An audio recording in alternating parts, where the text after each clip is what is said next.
गाहाय नेहाथारि खनेन्द्र बसुमतारी, लोगो आफादगिरि धोरोमदाव औवारी आरो रंजन बसुमतारी, जोंनि मिरुनि गासै दैदेनगिरि बिबानगिरि लोगो नोंथांमोन, बे गोथार फुंबिलिनि हाबाफारियाव जोंजों बाहागो लानाय बानजाय आफादनि मानगोनां मासिगिरि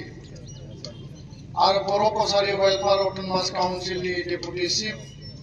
रमिय पि नार्जारी बिथां, गाहाय नेहाथारि ललित ब्रह्म बिथां, मुंख्लं बावनाय हाबाफारियाव आरो गेदेमा बिथांमोननो मुंख्लं बावनाय गेदेमा बिथांमोननो बिबार बावनाय हाबाफारियाव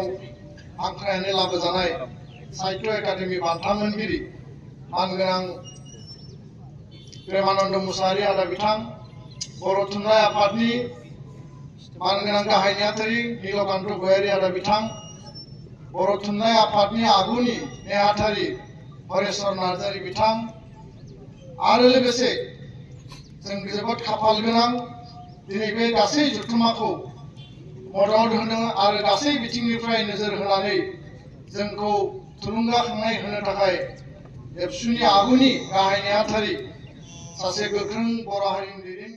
Good news for everyone. For the academic year 2024-2025, admissions to playgroup, nursery, LKG and UKG are underway at Vidyavili Kids School in Habubari, Kokrajhar.